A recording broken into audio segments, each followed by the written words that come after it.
name is Julie Chizzoli from the class of 1985, and I'm the Director of Alumni Career Services. Our webinar today is Branding You, Building Your Personal Brand for Professional Success, and is presented by Claire Chandler, class of 1993. Today's webinar has been very well received by our alumni community. I want to welcome you all and thank you for taking the time out of your day to join us. As always, our webinars are recorded and can be found on our website at fairfield.edu/alumni-career. The recording of this webinar will be posted in 3 to 5 business days. If you experience any technical difficulties, please email me or send a message through the chat box and I will try to help you. Claire will be happy to take all of your questions, so please type your questions into the question box as you think of them. I will pose them to Claire for you at the end of her presentation. The question box is located in the control bar and will show up when you click on the Go to Webinar View menu in the upper right-hand corner. You should also see a chat box. Claire will be posing a question to the group, so please use this area to put in your answer that I can read out, that we'll read out loud. I am now pleased to introduce our 3-time webinar presenter today. Claire Chandler, class of 1993, is the president of Talent Boost LLC and has more than 20 years of experience in corporate and consulting roles, ranging from communications and marketing to customer relations training and leadership development. She has extensive experience in various areas of organizational effectiveness, including talent and succession management, leadership training and professional development, communication strategy and branding, executive and career coaching, employee onboarding and engagement, customer relations, and human capital planning. Claire works with companies and individuals on tapping into their unique talents to achieve organizational and personal success. She has spoken at numerous conferences and webinars on topics including image and branding, succession management, onboarding and strategic visioning, and has facilitated interactive workshops for small and large audiences. Claire is a certified senior professional in human resources. She holds a bachelor's degree in English from Fairfield and a master's degree in professional and technical communication for the New Jersey Institute of Technology. And Claire's company, Talent Boost, offers strategic HR and communications consulting, meeting and team building facilitation, and professional development and soft skills training for businesses and individuals across the U.S. So I want to thank you, Claire, first of all, for this being your 3rd webinar you're presenting to our alumni, and thanks for being with us today. And I'm going to hand it over to you. All right, thanks, Julie. It certainly does not take much arm twisting to get me to talk to the Fairfield alumni. It's my one way of remaining a college student forever. So I appreciate the opportunity. Well, welcome everybody, and I appreciate your time and your participation today. You know, we all know what a hot topic this personal branding is. In fact, if you were to Google the phrase personal branding, you would get over 1.5 million search results. So rather than have you weed through all that information, I wanted to spend this next hour with you to share the key nuggets of all of that available data and my own experience as well. Because whether we realize it or not, we all have a brand. So we want to explore what that means and how we can use it to our advantage in our professional lives. So first I want you to close your eyes for a minute. Now, I can't actually see you, so I'm trusting you're going to do this, but just indulge me and close your eyes. Okay, now with your eyes closed, imagine that a recruiter or your boss or your spouse or your mom or your kids went around and asked your friends, your frenemies, your coworkers, your customers, your clients to describe you. What would they say? Do you even know?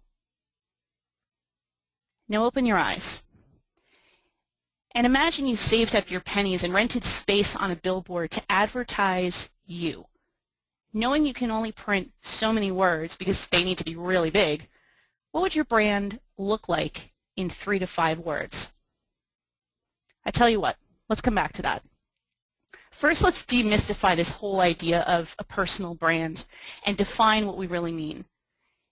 Then let's talk about why you should care about what your brand is. And then we're going to get into some practical tips for how you can create a personal brand, protect it, and improve it. And as Julie said at the end of the webinar, we'll cover any questions you might have and hopefully fill in any gaps.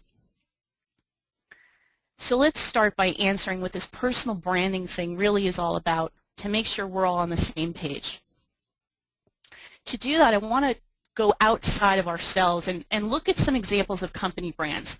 So taking a look at the company logos on the screen, I want you to think of the first couple of words or phrases that pop into your head. Julie mentioned before, in the chat box on your GoToWebinar control panel, this is an opportunity for you to just type in the first couple of words or phrases. Don't be shy. Everybody, please participate. There's no wrong answers. I just want you, as you look at these logos, to just type in the first words or even a brief phrase that come into your head when you look at any of these logos. So let's just take a minute or two to give you an opportunity to do that.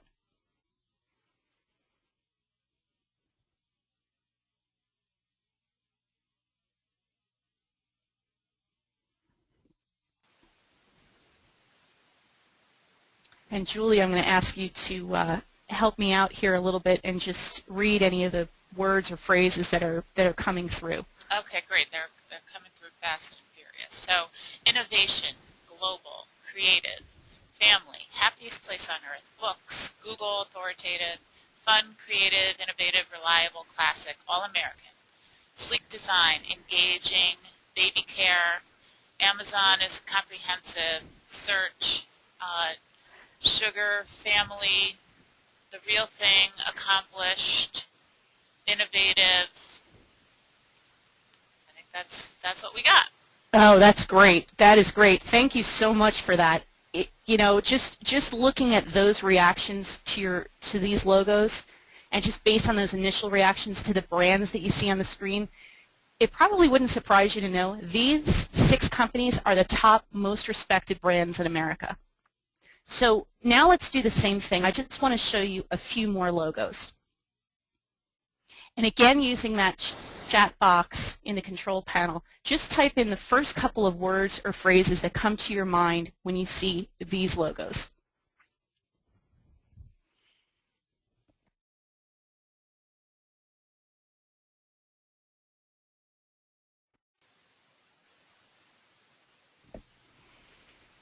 Okay. Thanks, everybody, for participating. This is great. So, profiteering for Enron, cheap, oil spill, trouble, crooks, bailout, bankrupt, unhealthy, structure, classic, environmentally unfriendly, troubled, tarnished, cheap, crooks, deceptive, repentant, dangerous, discounting, painful flying experience. Ooh.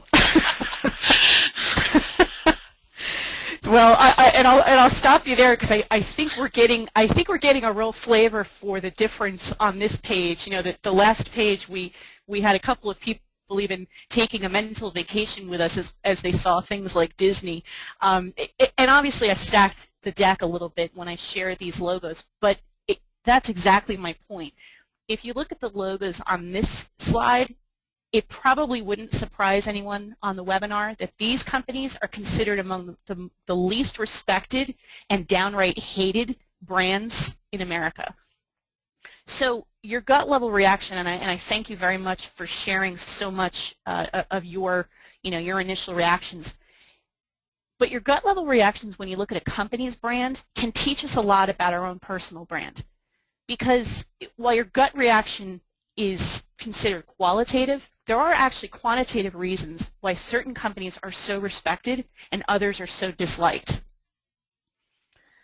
Many of you may have heard of the research firm Harris Interactive. Well, they studied the most respected companies in America, companies like Amazon and Apple and Google, and they found that there are 6 main drivers behind the stellar reputations of those companies.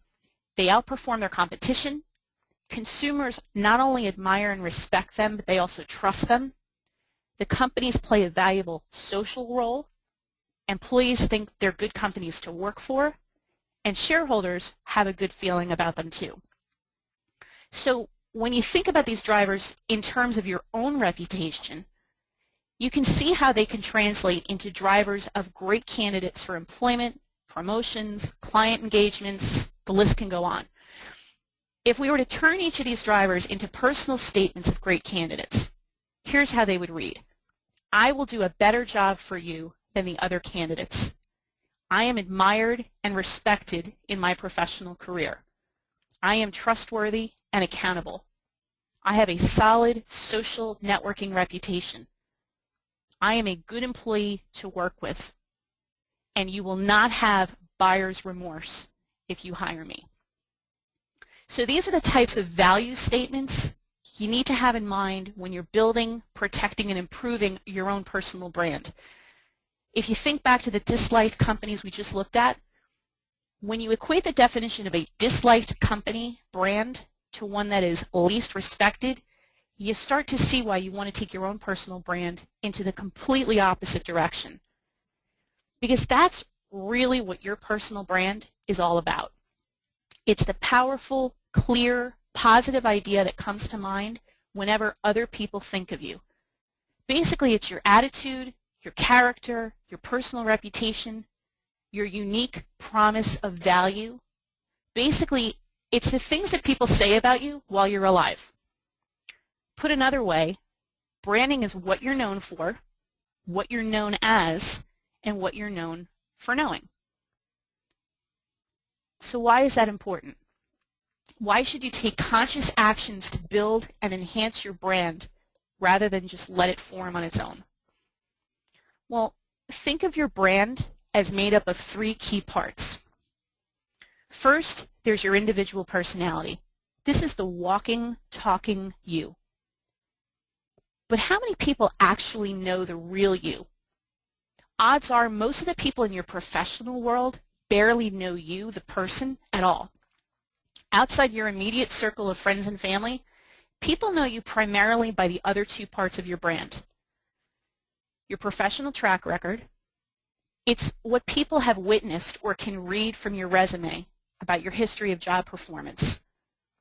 And the other part is your reputation. This is what people say about you while your back is turned. And through your online behavior, in words, photos, video, this is what you say about yourself. So these three components of your brand are equally important, and they have to be in alignment. You might have the charisma, the individual personality of a natural leader, and your resume, your written documentation of your professional track record might be outstanding. But if your online reputation is inconsistent with that, you're going to create confusion. And when there's conflict between these three parts, people, think of them as your potential employers, potential clients, people will believe what they see over what you tell them. And when it comes to your personal brand, believe me when I tell you, there is such a thing as bad publicity. Let me give you an illustration of what I mean. Let's go back to one of the examples of the disliked companies we just looked at earlier, BP. Now, when you look at the marketing copy on their website, it stresses the company's focus on operating safely. The press releases align with this positive message, emphasizing the massive investment the company has made into restoring the environment. But when we just did that exercise a little bit earlier, some of you gave input that already suggested what is about to come. Here's what many of us still picture when we see their logo. And when the three elements of your brand are not aligned, remember, your audience will believe what they see, not what they read. So as individuals seeking opportunities with a new employer, a new client, the potential for bad press comes mostly in the form of our social presence. Most of us will never need to hold a press conference about some massive oil spill that happened on our watch. But most of us do have websites, blogs, social media accounts. So let's look a little bit more closely at the impact of our online behavior. 80 million people are Googled every single day. 90% of U.S. recruiters regularly conduct Google searches on job candidates. and 46% of them uncovered digital deal breakers, ethics violations, falsified employment history, felony convictions, which obviously lead to candidates being eliminated from consideration.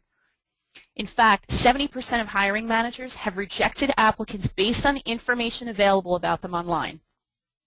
But on the flip side, 86% of U.S. HR employees said that a good online reputation can have a positive impact on a job candidate's chances, and about half of them said that a solid image can have a major impact. So here's the key differentiator. 50% of employers are more likely to hire candidates who invested time in developing a strong online brand using social networks and networking online. So we're starting to see why it's so important to be conscious of our online behavior. But there are a lot of social avenues out there. So where should you focus your time? Well, according to CareerBuilder, here's where recruiters and clients are focusing their social media research on you. 75% use LinkedIn, 48% use Facebook, 26% use Twitter, and 11% search blogs. So if you have a presence on any or all of these social avenues, keep in mind where employers and clients are focusing their attention. That's where you should be focusing your time as well. Speaking of Twitter, I just want to share a quick story. You may have heard the story that has now become known as the Cisco Fatty incident. This graduate student scored a paid internship to Cisco and then promptly tweeted, "Cisco just offered me a job. Now I have to weigh the utility of a fatty paycheck against the daily commute to San Jose and hating the work." A Cisco employee saw it and responded with, "Who's the hiring manager? I'm sure they'd love to know that you will hate the work. We here at Cisco are versed in the web." That's what I call a career-limiting move. So you can see how easy it is to lose control of your personal brand. Your brand is being built and reshaped every day, whether you are consciously sculpting it or not. So let's talk about ways that you can take back control of your own personal brand by designing and delivering the brand that is most authentic to you. Go back to that billboard we visualized in the beginning of the webinar. Start to picture what your own personal brand looks like. Remember, a brand is the powerful, clear, positive idea that comes to mind whenever other people think of you. It's what you stand for. It's the values, the abilities, the actions that other people associate with you. Basically, your personal brand answers 3 questions: who you are, what you do, and what makes you different or how you create value for your target market. So if your brand were on this billboard, you would want it to convey a message that says, "Hire me." But really what you're saying is, "Trust me." So how do you do that? Well, here are some actions you can start taking today. If you're not sure how to describe your brand, start with the idea of the billboard. Write down 3 to 5 words or phrases that describe you. If you're having trouble with that, and a lot of us have trouble trying to describe or label ourselves, think about somebody you admire. And it doesn't have to be anyone famous, but here are some famous people with strong, successful, positive brands. You might even consider compiling what's called a genius file. We all get a ton of mail from local businesses, vendors, even consultants, real estate agents. Which ones have brands that stick out to you as being impressive? Things that stand out, things that catch your attention in positive ways. Start creating a file and pull that promotional material. In the people that you admire, what qualities do they have that you value? Are these the qualities you would like your brand to stand for? Because it ultimately comes down to the question, what do you want people to think of when they see you, interact with you, or hear your name? The second piece of this that you can start doing today is get feedback. And just as I said, we don't often feel comfortable describing ourselves, we also don't often seek feedback about ourselves. And we typically don't take time to validate whether the perception we have of ourselves is in line with how others perceive us. But when you're consciously building a brand, it's important to ask for feedback. So once you come up with a few words or phrases that you would like to describe you, get feedback from at least 5 different people. Talk to colleagues and customers about how they see you. What perceptions about you do they share? How do those perceptions differ from one person to the next? Then think about your main competitors, those people that are competing for the same promotions, jobs, client engagements that you are. What are the things that distinguish you from them? Also, reach out to the people that serve as your professional references and those who have recommended you on LinkedIn. Ask them why they endorse you. Why are they willing to speak positively on your behalf? These are just some ways that you can validate and fine-tune the words you use as part of your brand. The feedback you get is also useful input into your own SWOT analysis. SWOT stands for the strengths, weaknesses, opportunities, and threats. What are your strongest professional skills and attributes? Where are you weakest? And then in comparing yourself to that competition, where do you have an edge, and where might they have an edge over you? Okay, so now you've validated your list of words, you bounced your brand off others, you identified your strengths, you've identified some areas for improvement. But it's not enough to have a brand, you have to promote it so others know where you add unique value. So at this point, let's answer a few more questions as we fine-tune our brand. What are you great at, most passionate about, and energized by? I'll give you an example. Think about a time that you were so engrossed in what you were working on, you were so interested in it, that you completely lost track of time. That's known as a moment of purpose. And ideally, you want to find an opportunity or a role where you can spend the majority of your time focused on those types of activities, those moments of purpose, and get paid for them. Next, you want to ask yourself how your previous experience has helped prepare you for that type of a role. Consider the different projects and assignments you've completed during your career, and think about the results you've produced. Look back, for those of you who have gone through a performance review process, look back at your more recent performance reviews and other feedback. Maybe you've gone through a 360 feedback process. What are the key skills or areas of expertise that make you good at what you like to do? Now you need to translate your key strengths into the benefits or value they bring to a potential employer or client. What's in it for them? You always have to answer your brand in terms of what's in it for the potential client or potential employer. How does your unique set of skills, experience, and passion set you apart from everyone else?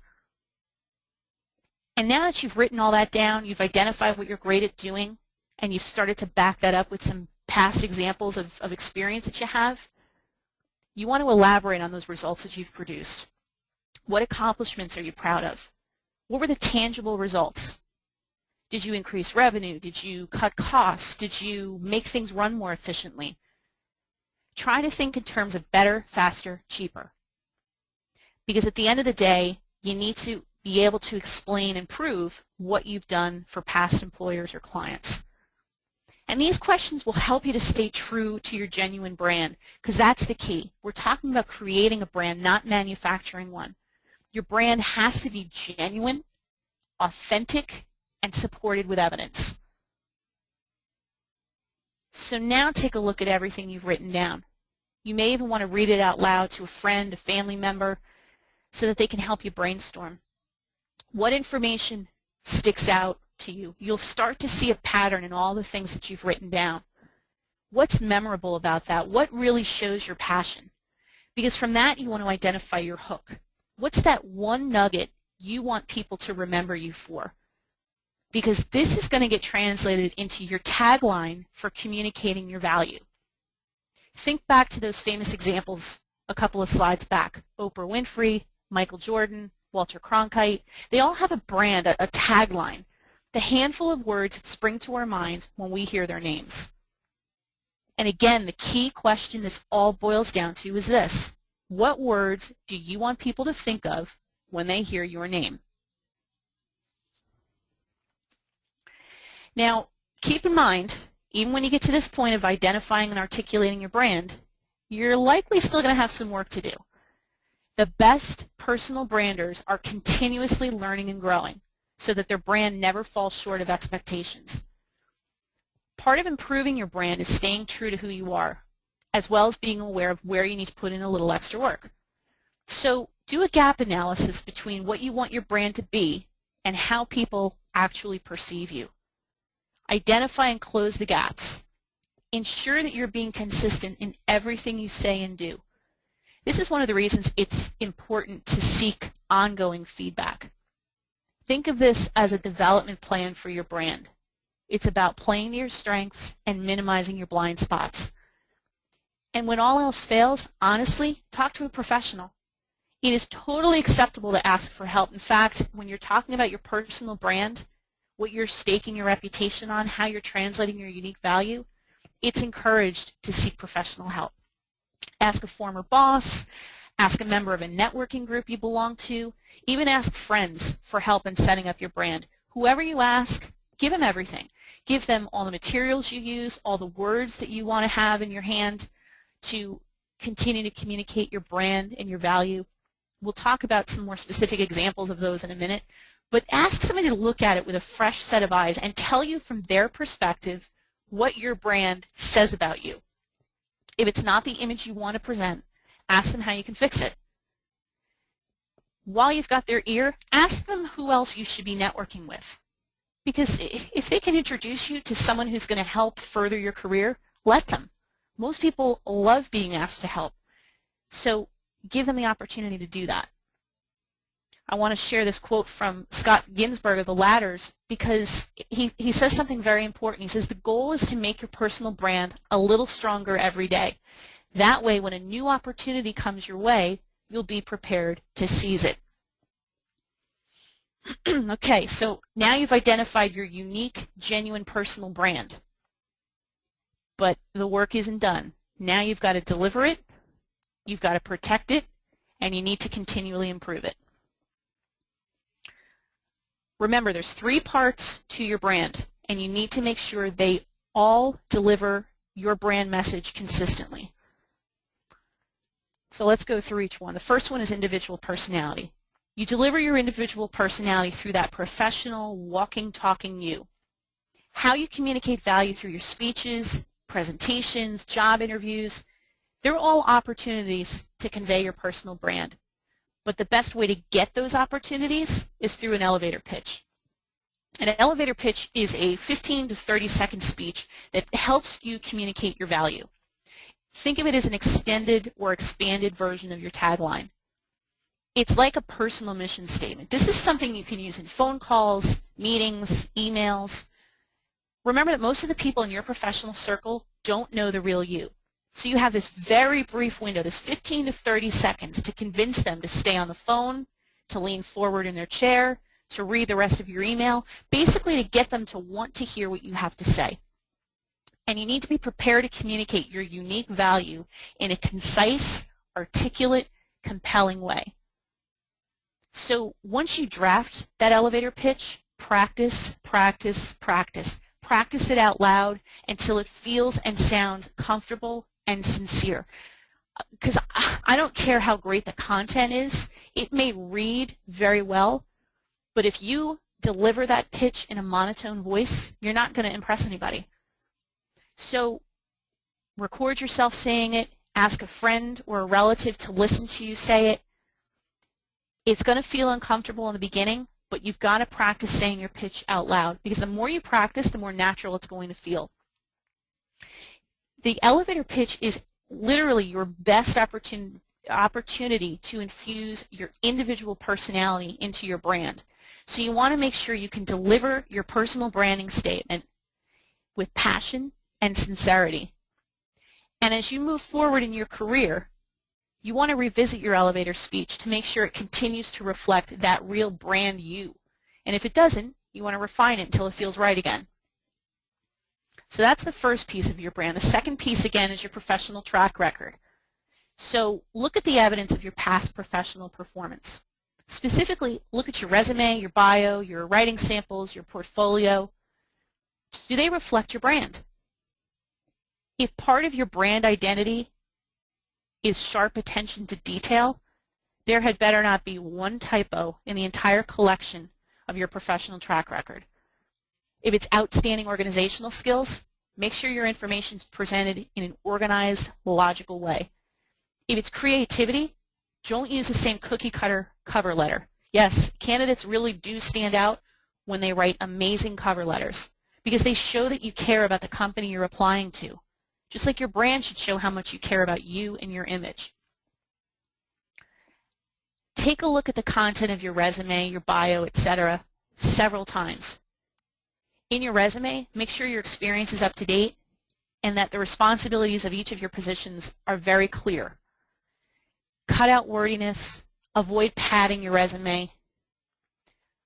Pruning your resume may sound unnecessary, but future employers will thank you when they don't have to weed through padding and all this extra information.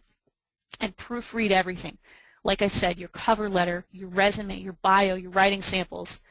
It may seem like a little thing, but to employers, typos, formatting errors, they signal a lack of follow-through and potential sloppiness. So always, always, always proofread.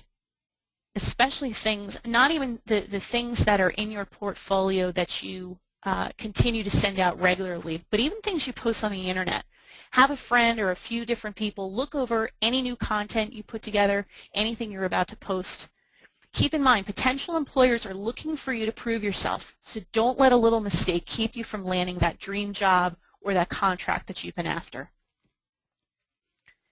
The third part of your brand, again, is your online presence, your reputation.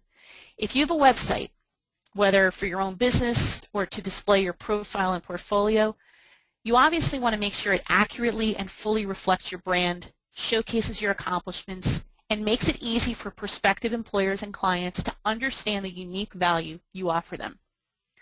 But I want to talk a little bit in more detail about LinkedIn, because we know LinkedIn is the most widely used social networking site for professionals. So I'm assuming right now that all of you on this webinar have a LinkedIn profile. So if you don't, make sure you put one together. That should be the very next thing you do after this webinar. But for most of you, you do have a profile, so go through it. Use the tagline that you've developed as part of these steps we just walked through. Use that tagline as your headline. And use your elevator speech as your summary section. Make sure you include all your professional and volunteer experience. Remember, you want to position yourself as an expert in your field, in the areas that you are most passionate about. So the more experience you have visible to potential employers and clients, the better. You also want to make sure you join groups that are related to your industry and to the areas that you're passionate about. Because joining groups on LinkedIn, discussion groups, professional groups, not only builds your network, but it also demonstrates to employers and clients that you have different interests. And just joining the groups is not enough. Don't be a silent member. Chime in on discussion threads. Start new threads that allow you to demonstrate your knowledge and interest in a topic that you're passionate about. Reach out to other people in those same groups who share your passion. You might be competing in the same job market, but today's world is all about connectivity. So continuously expand your network connections because you never know who's going to help you find your next great opportunity. Also, build up your LinkedIn recommendations. Think of them as Amazon customer reviews. If you're like a lot of us, I know for myself, I don't buy anything on Amazon unless I've at least skimmed through the customer reviews. It's the same thing with a LinkedIn recommendation. Your customers want to read what others have to say about you before they're willing to buy your unique value. So reach out to current and former colleagues, bosses, clients, customers, and ask them to endorse you through a recommendation. Give them some guidelines on what you'd like them to emphasize about you so that they reinforce your brand by underscoring key elements of your unique value. And make sure you review every recommendation before you publish it onto your LinkedIn profile. If you want the person who's recommending you to use different words, certain keywords that are part of your unique value, want them to fix typos, make sure you go back to them and ask them, politely of course, to update it because you want it all to continue to build up your online reputation and your overall personal brand. Remember, recruiters and clients focus their social media research first and foremost on LinkedIn. So that's where you should be spending the majority of your professional networking time. But also remember, you are what you tweet. So if you are on Twitter, be active on Twitter, but keep in mind the Cisco Fatty incident. Be mindful of how you express yourself in your tweets. And of course, let's not neglect Facebook. We know that's a personal networking site, but it's still a reflection of your personal brand. So look through your photos on Facebook, hide those incriminating photos from your Fairfield U days, remove yourself from Facebook groups that might present you in a negative light. Weed out those groups that don't represent who you are anymore or that might appear in conflict with your brand. I'm not saying you can't have fun. Again, you want to infuse your individual personality, but you've got to continually guard and defend your personal brand. Remember, these three parts are equally important to creating and maintaining your brand. So after you've taken such care to build it, make sure you maintain it. Because when these three areas are misaligned, it can cost you money in terms of lost opportunities. Your resume may look like one of these. Looks really nice, right? Really organized, stands out. But your online behavior might look like this. So when you go after a new opportunity with an employer or a client, you have to remember that they're looking at the whole package. And that starts long before you're considered for an in-person interview. So if part of your brand delivery is out of alignment, remember that people will believe what they see over what they read. If you were the employer or client, would you hire this person? I'm going to leave you on that thought for right now. I know we went through a lot of data, a lot of steps, but I want to end on that note for now and see what questions you have. So Julie, I'm going to ask you to come on back and see what questions I can help answer.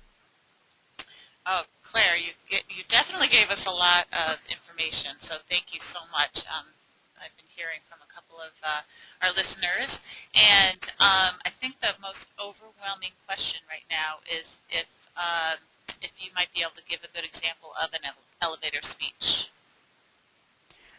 So kind of put it on the spot.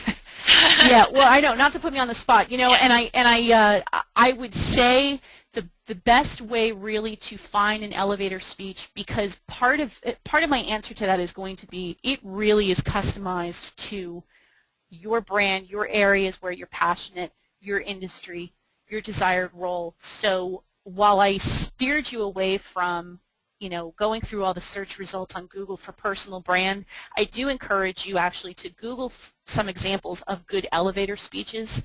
I don't have one kind of prepared off the top of my head at the moment, but I guess the best way that I can help answer that a little bit, because I know a lot of people ask me when I talk about personal branding what my own personal brand is. So let me kind of segue into that because I think it will help answer the elevator speech. Oh, that'd be great. Okay, and you know, I can't say in all honesty that I took such a structured approach that I just took everybody through and, you know, went through the rigors of a SWOT analysis and answered all those questions specifically.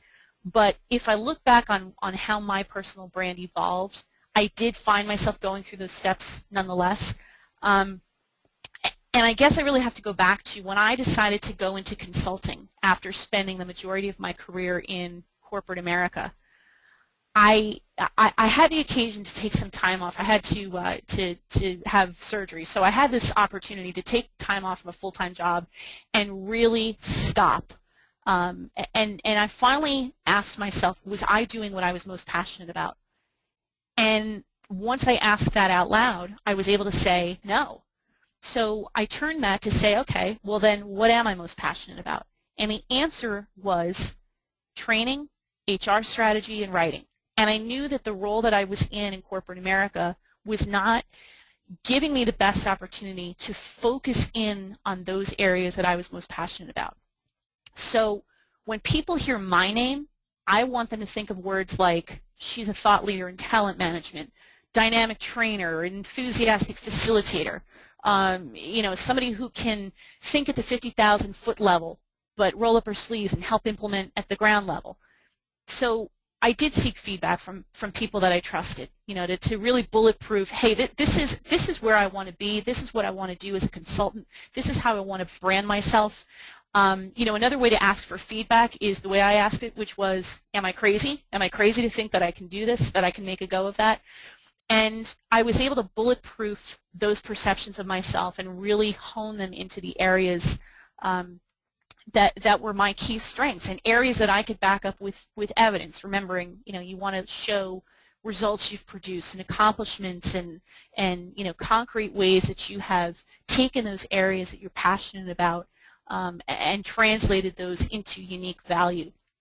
So I did all of that. I took all that input and determined that my unique value is that, and really this part gets into my elevator speech, my unique value is I can draw upon my past experience and my passion for talent management and help companies and individuals boost their skills, their vision, their levels of engagement, their communications to the next level. So that part really boils down my elevator speech and culminates in my personal tagline for my business, Talent Boost. And that tagline is, talent isn't born, it's boosted. So every communication I have has that tagline.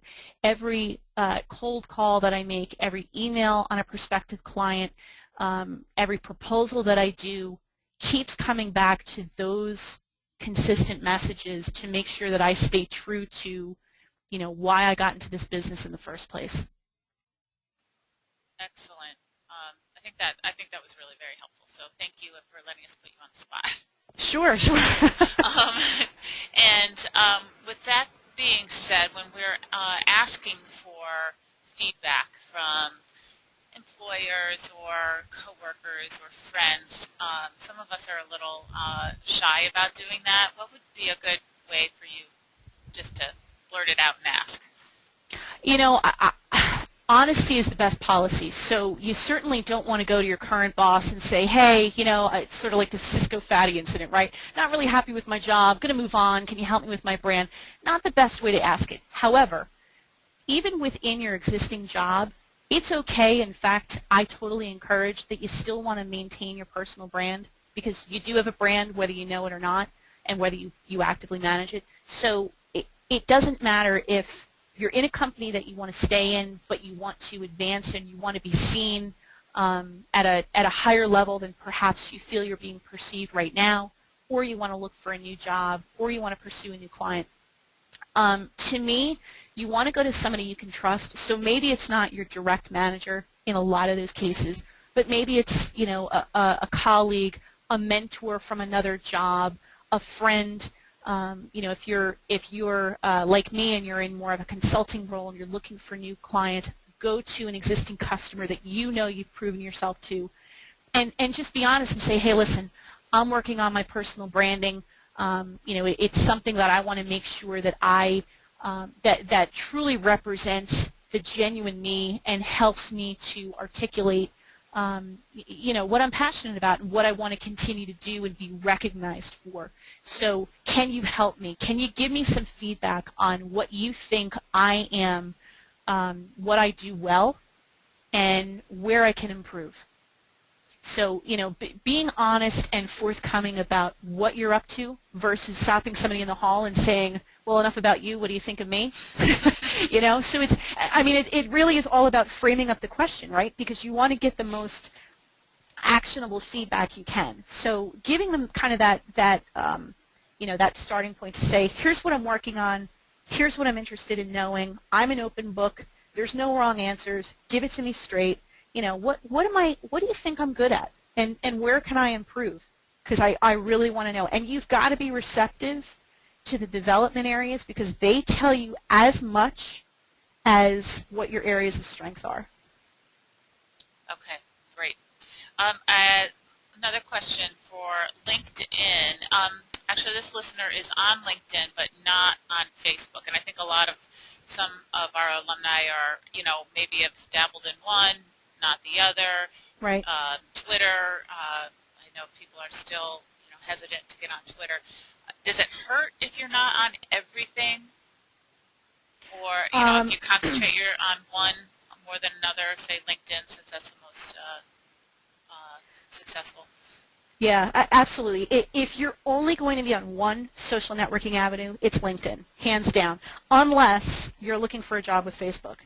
So if Facebook is your target client, your target employer, you better be on Facebook, and you better have a lot of feedback on building up a profile that that showcases you. But there's such a small percentage of us that are in that boat, so I'm going to dismiss that. If you can only be on one, if you're only going to focus on one, LinkedIn is where it's at. It's the most long-standing. It is the universally recognized social outlet for professionals. I was a very late adopter of Twitter. In fact, I only started going on Twitter, I don't know, inside of a year ago. And basically because, just people said, well, you're a thought leader, and if you're a thought leader, you need to be on Twitter. Okay, so I went on Twitter, and I started to, put out tweets that I felt were, thought-provoking or would hopefully lead to some business. But Twitter to me is limited, and if you don't, if you're not extremely strategic and extremely diligent in behaving with how you express yourself on Twitter, it's very easy to get derailed. So all that being said, LinkedIn is number one top priority, and we all have such limited free time. I think LinkedIn is where you want to focus your energy and effort to make sure your profile is top notch, because that's your number one marketing tool. That's your number one marketing tool, as well as cleaning up any sort of inappropriate or potentially misinterpreted content on Facebook. Right, and I think another point is it depends on your industry as well. Yep. So obviously, if you're in the marketing industry, you kind of need to navigate everything. Yeah. Okay, how about LinkedIn summaries? There's the opportunity to really showcase your strengths. And how do you suggest our listeners find some good LinkedIn summaries to model after? Again, you can do a Google search versus doing a search on LinkedIn. You can do a search on best LinkedIn summaries. There are consultants out there who focus on nothing but giving you guidance on how to completely restructure your LinkedIn profile. They're not free services, but if you want to make that investment, it's like making the decision to pay someone to redo your resume. Nowadays, you can download so many different templates for resumes off the web that you don't really need to pay a service to do that for you. But you may want to take those dollars that you would have invested in a resume service and pay somebody to help you beef up your LinkedIn profile.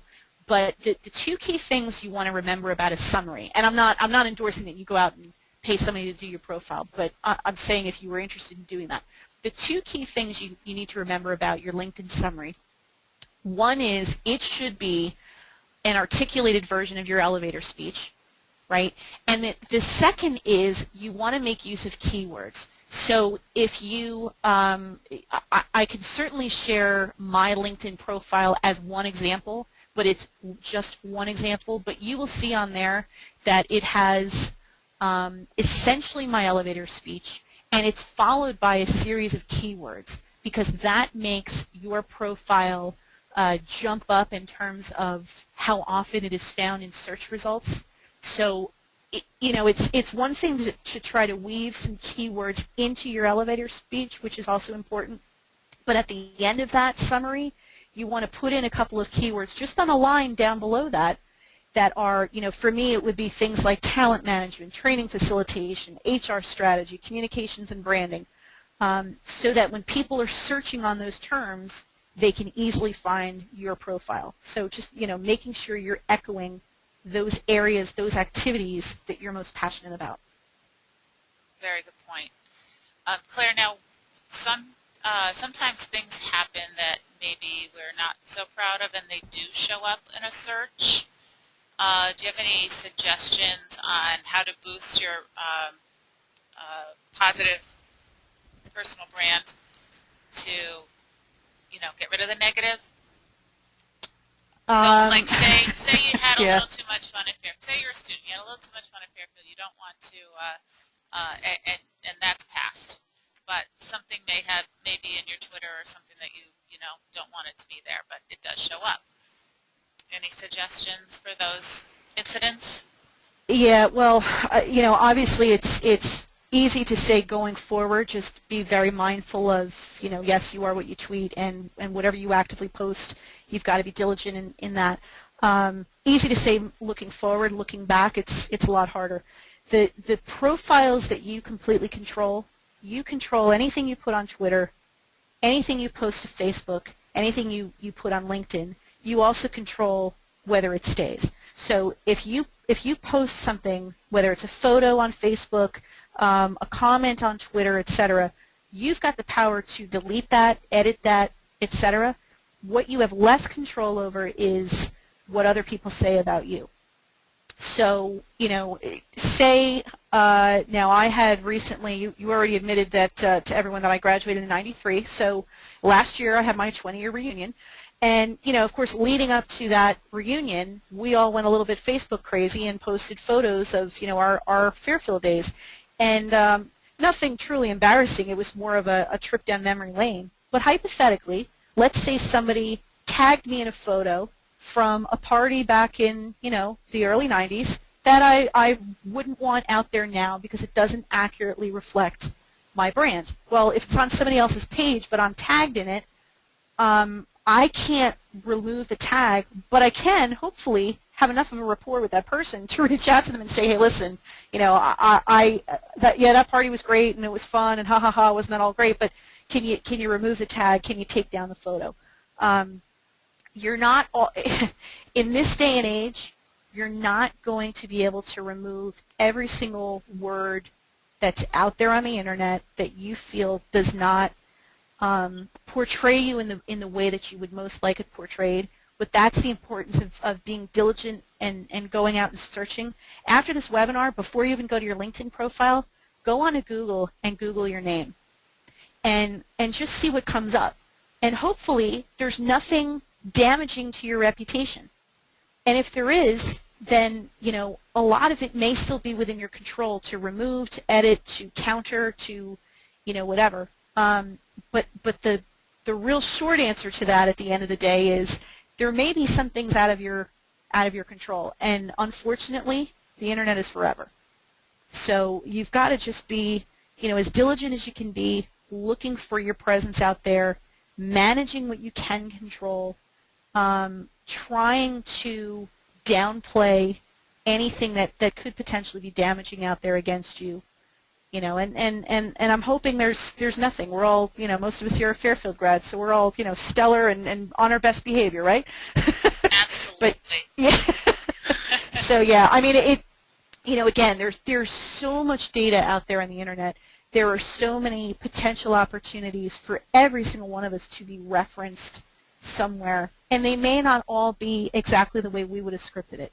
So, being aware of it being there, controlling your own spin of your own brand, and I don't mean spin in a non-authentic way. You want to be sincere, but the more your brand is genuine to really who you are, what you've accomplished, what you're passionate about, that's going to be the beacon. And if there's some other stray negativity out there, it's going to be discarded as, well, that's not, I know that person from their reputation, from their accomplishments, from working with them directly, and I know that one little stray, bite of information out there is just not, factual or not something I'm going to worry about.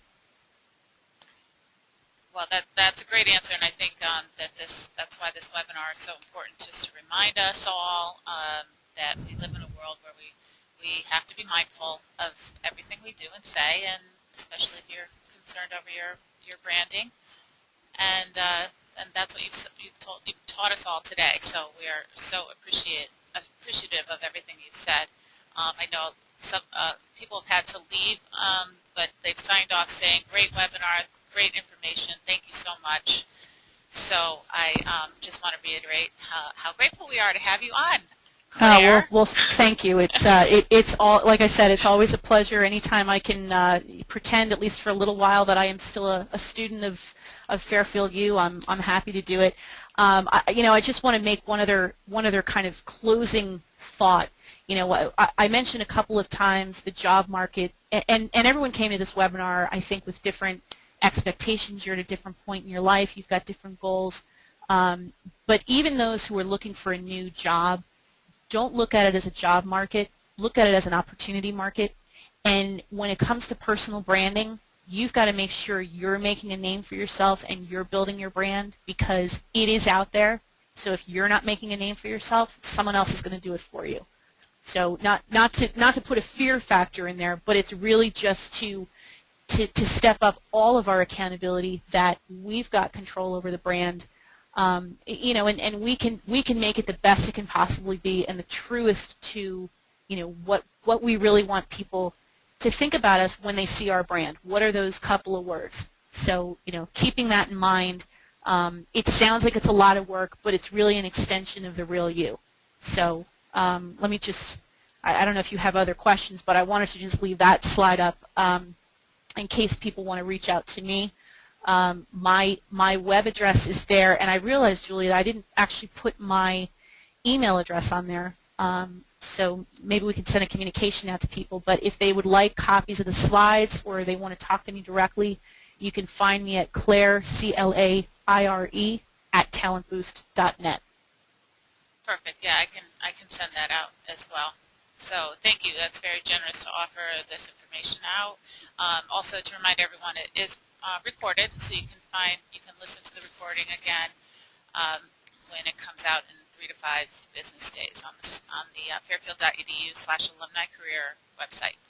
So good. So if you are interested in getting a copy of the slides, please email Claire at claire@talentboost.com. No, .net. .net. Yep. .net. Okay. Great. Well, thank you, Claire. I think we are all set with questions. Everybody's just very grateful for the information, and I just want to let everyone know that we will have another webinar on February 18th, and there we will be dissecting an interview. So it should be great. It's with our career coach, Linda Van Valkenburg. So that's February 18th from 1 to 2 p.m. Eastern Time. So again, thank you so much, Claire, and I wish everybody a good rest of your day today. If you're on the East Coast, it's snowing. So, and if you're not, good for you. So We're jealous. Yeah, we're jealous. Have a great day, and again, thank you, Claire, for everything. You're welcome. Thank you very much. Okay, take care, everybody. Bye.